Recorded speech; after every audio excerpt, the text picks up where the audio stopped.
Hello students, good morning everyone. We are continuing our topic, that is value of Olympics, that is Olympic values कि Olympic games है जो कौन कौन से value या फिर जो नैतिक या फिर मौलिक गुण है वो हमें सिखाता है. इसमें लास्ट वन है आपका फ्री फ्रॉम डिस्क्रिमिनेशन. डिस्क्रिमिनेशन मतलब कहीं ना कहीं भेदभाव से दूर लेके जाता है, भेदभाव को दूर रखता है, भेदभाव को ख़त्म करने की कोशिश करता है. So let's study about that. Last objective clearly says that there should be no distinction on the basis of caste, race or religion. कि जो लास्ट ऑब्जेक्टिव है वो क्लियरली कहता है कि कोई भेदभाव नहीं होना चाहिए जाति या फिर धर्म के आधार पर.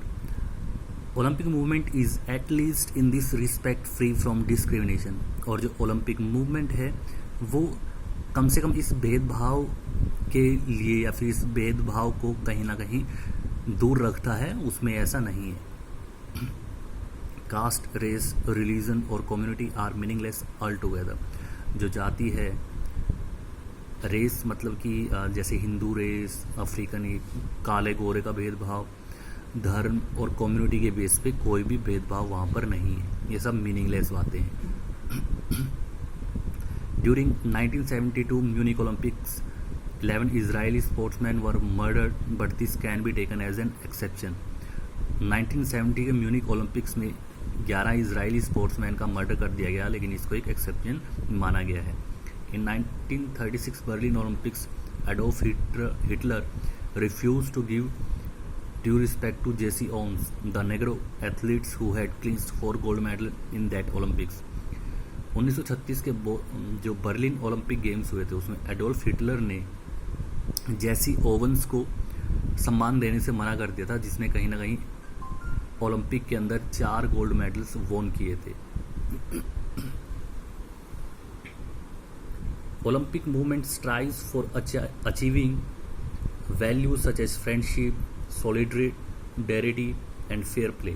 जो ओलंपिक मूवमेंट है कहीं ना कहीं वो कुछ वैल्यूज़ हैं जिनको पाने के लिए अपनी पूरी कोशिश कर रहा है, जैसे कि दोस्ती, अच्छे से लड़ना, सॉलिडरिटी और जो फेयर प्ले है. इन चीज़ों के लिए वो कहीं ना कहीं बहुत ज़्यादा मतलब अपने कोशिश कर रहा है. But some negative aspects are also found and seen here and there. पर कुछ ऐसे नेगेटिव एस्पेक्ट हैं जो कहीं ना कहीं पाए भी जाते हैं और यहाँ वहाँ दिख जाते हैं. Which suggests that the dreams of Coubertin are far from being achieved. जो ये बताते हैं कि जो कोबर्टिन के ड्रीम्स थे या सपने थे उनको अचीव करने में अभी मतलब वो अभी सपने ही हैं, उनको अचीव नहीं किया गया है. Some countries participate just to prove that they are better than the rest of countries. बहुत सी कंट्रीज़ ऐसी हैं वो सिर्फ इसलिए हिस्सा लेती हैं कि वो और कंट्रीज से बहुत ज़्यादा आगे हैं, बहुत ज़्यादा अच्छी हैं. This value received such jolts during Moscow Olympic in 1980 and Los Angeles Olympic in 1984 when some countries boycotted it. जो ये वैल्यूज़ हैं जिनकी हम बात करें कहीं ना कहीं ये टूटती हुई दिखाई दी या फिर इनकी कमी दिखाई दी जब मॉस्को और लॉस एंजलिस ओलंपिक्स जो 1980 और 84 में हुए थे, कुछ कंट्रीज ने उनको बॉयकॉट किया. मतलब इन गेम्स को कहीं ना कहीं बॉयकॉट किया, इनसे दूर जाने की बात की. Coubertin might had thought of such happening. Coubertin ऐसा कुछ होगा ओलंपिक्स में उसने कभी सोचा नहीं होगा. But that never means that Olympic movement is completely bereft of all the values it initially stood for. लेकिन इसका मतलब ये भी नहीं है कि जो ओलंपिक मूवमेंट है वो इन चीज़ों से बिल्कुल ही या फिर इन वैल्यूज से बिल्कुल ही दूर हो गया हो जिनके लिए वो खड़ा है. पर ऐसा कुछ नहीं है, ये वैल्यूज़ खत्म हो गई हो ऐसा कुछ नहीं है. It is developing most of them at somewhat slow pace. वो इन वैल्यूज़ को कहीं ना कहीं धीमी रफ्तार से डेवलप करने की कोशिश कर रहा है. Efforts are still on, we में से जो एफर्ट्स हैं वैल्यूज़ को बनाए रखने के लिए वो कहीं ना कहीं अभी भी चल रहे हैं. We should have a positive attitude toward this movement. इस मूवमेंट के, ओलंपिक मूवमेंट के रिगार्डिंग जो हमारी एटीट्यूड है वो पॉजिटिव होना चाहिए. Nations which are participating should must be emphasis on those objectives so that these values are cared more and more through modern Olympic movements. कह रहे कि जो नेशंस पार्टिसिपेट कर रहे हैं उनको कहीं ना कहीं जो ओलंपिक के ऑब्जेक्टिव हैं, वैल्यूज़ हैं, उन पे ज़्यादा जोर देना चाहिए, जिससे कहीं ना कहीं ये वैल्यूज़ जो हैं, गुण जो हैं, इनको अपनाया जाए इस मॉडर्न ओलंपिक मूवमेंट के अंदर. तो स्टूडेंट्स, ये सभी ओलंपिक वैल्यूज़ थी. Now let's study about the IOC, that is international Olympic committee. तो इंटरनेशनल ओलंपिक कमेटी है क्या, कैसे बनी, उसके अंदर उसके सदस्य कौन कौन होते हैं, हम इन सब चीज़ों की यहाँ पर बात करने वाले हैं. So a high level committee was needed to organise such a big sports extravaganza. कह रहे कि एक बहुत हाई लेवल की कमेटी चाहिए थी जो कहीं ना कहीं इस ओलंपिक जो हमारे गेम्स होते हैं इनको ऑर्गेनाइज कर सके. Therefore International Olympic Committee was constituted, और इसलिए इंटरनेशनल ओलंपिक कमेटी को बनाया गया.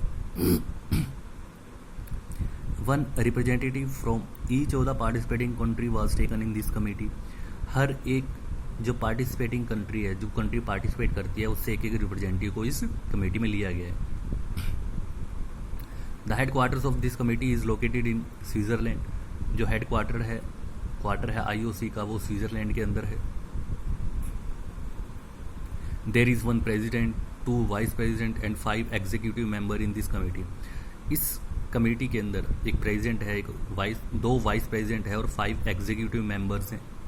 The committee takes decision in the matters of the venue and time etcetera for Olympic games. जो कमेटी है वो डिसीजन लेती है, जो इम्पोर्टेंट डिसीजन है कि जो ओलंपिक गेम्स हैं वो कहाँ पर होंगे, किस वेन्यू पे होंगे, कब किस समय होंगे, ये सब कहीं ना कहीं ओलंपिक कमेटी ही देखती है. It is a Swiss non-profit, non-government organization based in Lausanne, Switzerland, created by Pierre Baron de Coubertin on 23rd June 1894 with Greek Demetrios Vigelas as its first president. जो ये कमेटी है, ये बैरन D Coubertin ने Switzerland में Lausanne के अंदर 23 जून 1894 को बनाई थी, जो कि एक नॉन प्रॉफिट और नॉन गवर्नमेंट ऑर्गेनाइजेशन है. और जो इसके पहले प्रेसिडेंट थे वो डेमेट्रियोस विकेलिस थे, जो ग्रीस के रहने वाले थे. Today it has 100 active members, 33 honorary member and 1 honour member. आज के समय में इसमें 100 एक्टिव मेंबर हैं, 33 ऑनरेरी मेंबर्स हैं और एक ऑनर मेंबर है. It organizes modern Olympic games and youth Olympic games in summer and winter in every 4 years. जो ये कमेटी है ये हर 4 साल में जो मॉडर्न ओलंपिक गेम्स हैं और यूथ ओलंपिक गेम्स हैं, समर और विंटर दोनों ही इनको ऑर्गेनाइज करने का काम करती है. The first summer Olympic organise by IOC were held in Athens in Greece in 1896 and first winter Olympics were held Chamonix in France in 1924. Until 1992 both summer and winter Olympics were held in the same year. जो पहला summer Olympic game था जो IOC ने organise किया वो Athens में हुआ था, ग्रीस में 1896 में, और जो पहला विंटर ओलंपिक गेम्स था वो चैमोनिक्स में, जो कि फ्रांस में 1924 में हुआ था. 1992 तक हर साल जो समर और विंटर ओलंपिक गेम है वो एक ही साल मतलब सेम ईयर के अंदर होते थे. After that year however IOC had shifted the winter Olympics. उस साल के बाद जो IOC है उसने विंटर ओलंपिक्स को शिफ्ट कर दिया to even years between summer games. उसके बाद जो IOC है उसने मॉडर्न ओलंपिक्स गेम्स को समर ओलंपिक गेम्स और विंटर ओलंपिक गेम्स मतलब जो इवन ईयर्स हैं उनके अंदर शिफ्ट कर दिया. लाइक अगर 1920 लाइक 2020 के अंदर अभी ओलंपिक गेम्स होने थे पर वो नहीं हो पाए, तो विंटर ओलंपिक गेम्स 2022 के अंदर होते हैं। So it is done to provide space for better planning, और ऐसा इसलिए किया गया ताकि बेटर प्लानिंग की जा सके। It has also help IOC to show better financial gain as the income of the committee has increase by adopting this step. और इससे कहीं ना कहीं जो IOC है उसकी फाइनेंशियल हेल्प भी हुई, क्योंकि ऐसा करने से कहीं ना कहीं उनकी इनकम इंक्रीज हुई है। Thus, this committee is providing an attractive platform to the participants in different sports events with lot of profit. तो इस तरीके से जो कमेटी है वो एक अट्रैक्टिव प्लेटफॉर्म को कहीं ना कहीं प्रोवाइड करने का काम करती है पार्टिसिपेंट्स के लिए डिफरेंट स्पोर्ट्स इवेंट्स में, और उससे उसको कहीं ना कहीं फ़ायदा भी होता है। So that's all for today students. Thank you everyone.